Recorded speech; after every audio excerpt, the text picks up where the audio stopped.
Bé, passem al tercer pas, que és la redacció del text en brut. En primer lloc, posem un títol quasi definitiu.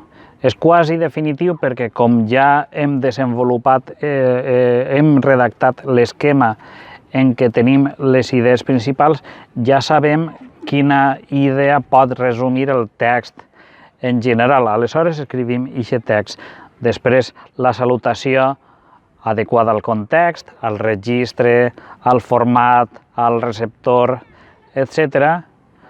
Passem després a la redacció de la introducció, en què es posaré aquests apartats que després constituiran el cos, i per fi passe a aquest desenvolupament de la part central del text. Ara vigilaré que aquestes idees estiguen ben enllaçades dins de cada paràgraf amb relacions lògiques, mitjançant oracions coordinades, oracions subordinades, en què es veja que jo domine no tan sols els connectors o les conjuncions o els elements de subordinació o coordinació, sinó també les formes verbals corresponents, que tinc una riquesa de llengua.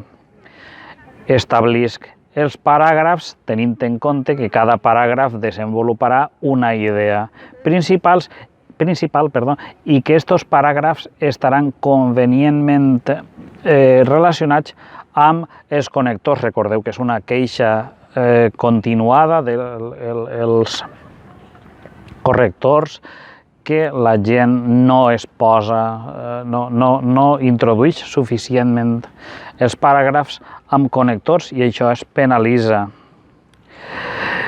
A veure, vigilaré també en aquesta redacció general escriure paraules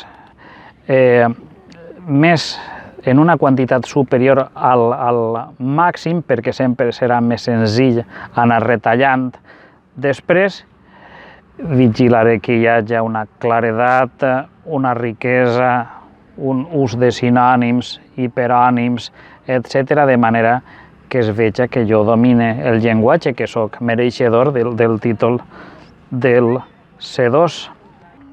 Controlaré que he introduït les expressions genuïnes, els modismes, frases fetes, refranys adequats al context. No sempre és convenient per a tot tipus de text, per a tots els registres, determinades expressions. Per exemple, li diu el mort al degollat en una carta formal, potser no sigui convenient. Una referència a alguna frase de Joan Montleón o de Rosita Amores, l'artista més gran que ha donat València, no sempre serà convenient. Aleshores, vigilem. Dins d'aquest apartat vull parlar també de les anècdotes personals. Si l'enunciat ens demana alguna experiència personal, perfecte, una anècdota. Sempre tenint en compte que ens hem de distanciar d'allò que escrivim. Vull dir, si jo parle d'alguna cosa que m'afecta personalment, si parle de ma mare, la meva família, del meu llevant, de Camarón, evidentment m'afecta, m'implica, no realitzaré convenientment aquest acte administratiu, que és un examen. Millor intentaré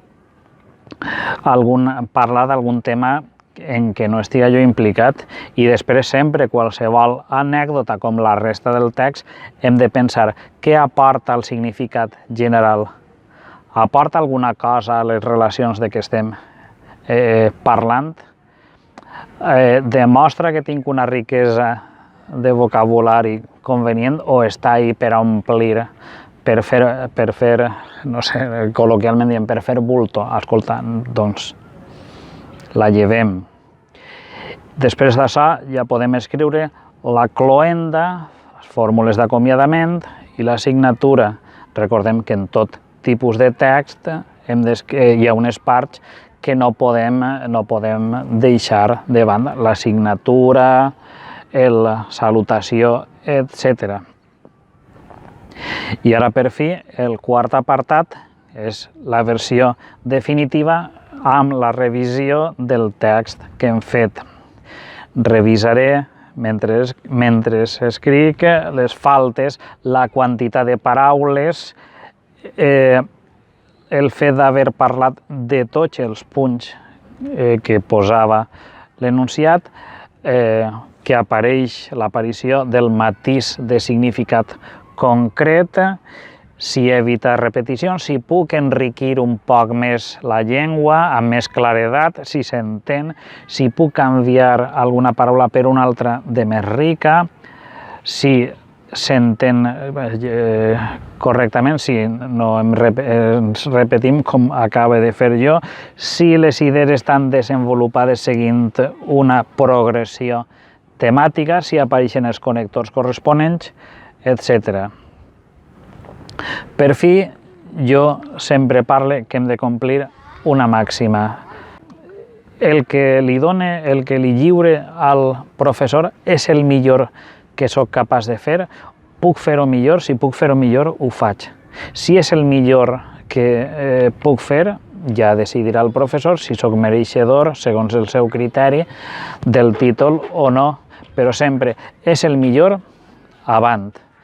Bé, i amb això acabe este vídeo, espero que us hagi agradat, que us agrade el meu poble. Moltes gràcies per haver-lo vist. Opre Roma, gràcies, subscriviu-vos, adeu.